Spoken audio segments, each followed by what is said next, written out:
யோ போயா.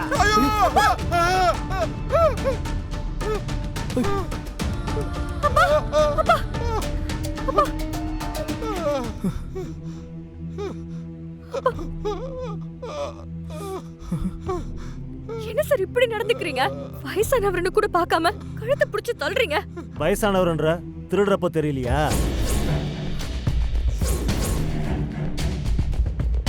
யோ கான்ஸ்டபிள் இழுத்துன்னு வாயா. சரிங்க சார்.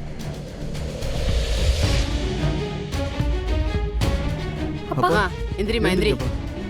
ஏய், மா வா போலாம். வாங்க. Okay ma'am. எந்திரி. இது மாதிரி படிச்சா இருங்க. பாண்டி சிஸ்டர். என்ன நடந்தாலும் போன்ல எல்லாத்தையும் லைவ் போடு. இங்க நடக்கிற விஷயம் எல்லாருக்கும் தெரியணும். Okay sister. அப்பா அட வாமா.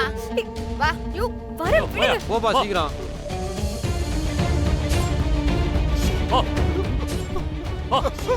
வா. போ. ஏய் என்ன பண்ணிட்டு இருக்க? இல்ல மேடம் போன். போனை இங்க வச்சுட்டு அங்க போய் நில்லு போ. ஏய் போடா. சீக்கிரம். போ.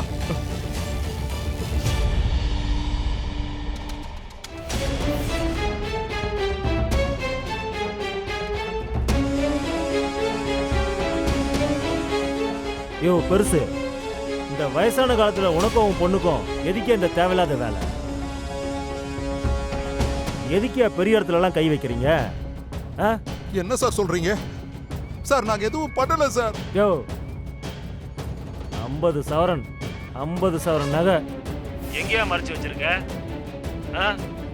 எங்களுக்கு அதுக்கு சம்பந்தமே இல்ல சார். அந்த மாதிரி நாங்க எந்த நகையும் திருடல சார். சார் இதுல ஏதோ தப்பு இருக்கு சார். சார் நீங்க எங்களை தப்பா புரிஞ்சுக்கிட்டு இப்படி விசாரிக்கிறீங்க சார். அப்போ நான் தப்பா விசாரணை பண்றேன் அதானே சொல்ற? சார் நான் அப்படி சொல்லல சார். அப்படி இல்லைன்னா எப்படி?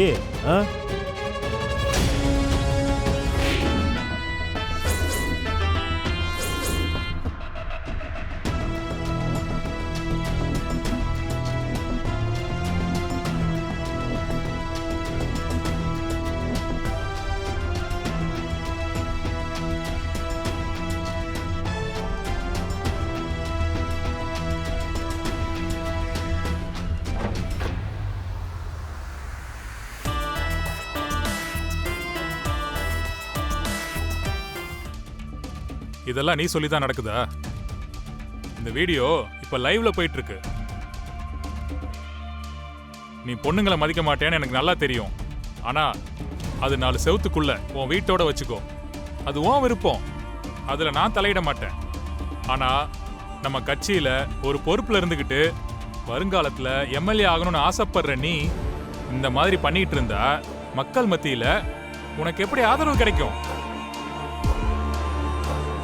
இன்னும் கொஞ்ச நாள்ல எலெக்ஷனை வச்சுக்கிட்டு உன் பொண்டாட்டிய வீட்டை விட்டு துரத்துறதும், இந்த மாதிரி ஒரு பொண்ணு மேல பொய் கேஸ போட்டு அவளையும் அவ குடும்பத்தையும் போலீஸ் ஸ்டேஷன்ல வச்சு இப்படி சித்திரவதை பண்றதும் வெளியில யாருக்காவது தெரிஞ்சா உன் பேர் மட்டும் இல்ல நம்ம கட்சி பேரும் சேர்ந்து தான் கெடும். அப்படி ஒண்ணு நடந்துச்சுன்னா உன்னுடைய எம்எல்ஏ கனவை மறந்துட வேண்டியதுதான்.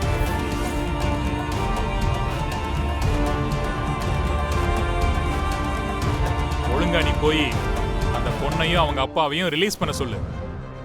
அப்படியே உன் பொண்டாட்டியும் வீட்டுக்கு வர சொல்லு. எலெக்ஷன் நேரத்தில் ரிஸ்க் எடுக்க வேணாம். இது பெரிய பிரச்சனை ஆயிடுச்சுன்னா அப்புறம் எங்க சைட்ல இருந்து எந்த சப்போர்ட்டும் உனக்கு கிடைக்காது. சரி நான் பாத்துக்கிறேன். ம்.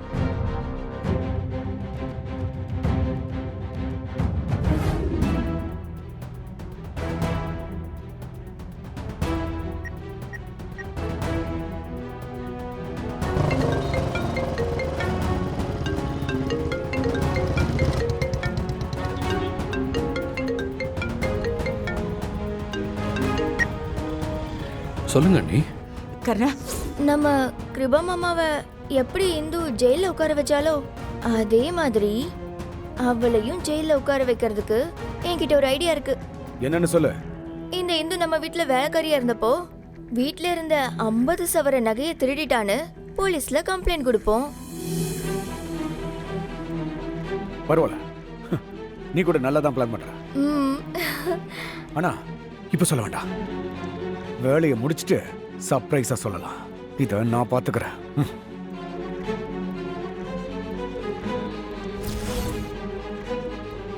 இதுக்கப்புறம் என்ன பண்ண போறாங்கன்னே தெரியல கருணா. நீதான் போய் அவங்கள எப்படியாவது காப்பாத்தணும். நாங்க உன்னதான் நம்பி இருக்கோம். தயவு செஞ்சு விட்டுறாது கருணா. அவர் தாங்கிக்க மாட்டார் கருணா. வயசானவர் வேற. சீக்கிரம் ஏதாவது செய் கருணா. சரிங்க அண்ணி.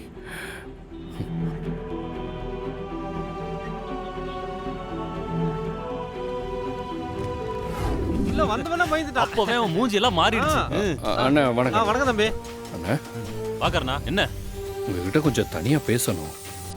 ஓ ஒரு நிமிஷம் பாத்துக்கயா, நான் என்னன்னு போய் பேசிட்டு வந்துறேன். சரிப்பா. போலாம் வாக்கறனா. வா.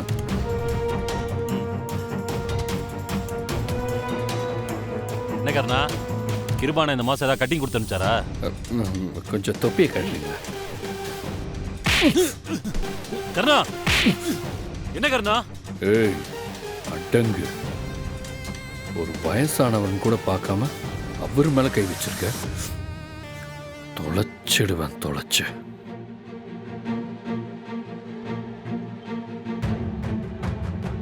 இந்த பார், இங்க நடந்ததை வெளியே சொன்னா உனக்கு தான் அவமானம். சிரிச்சுக்கிட்டே வரணும். வா.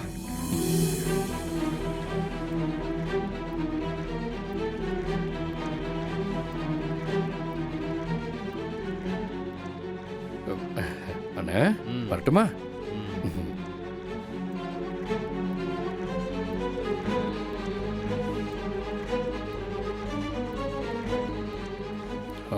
அம்மா கிளம்பலாம். வாங்கப்பா. ம்.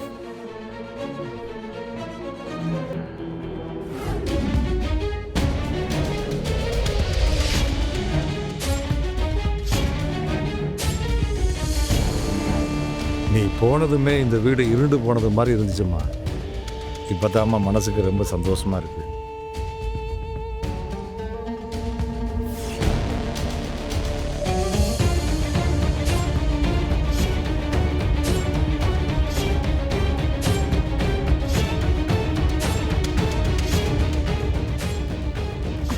மாமா என்ன மன்னிச்சிடுங்க.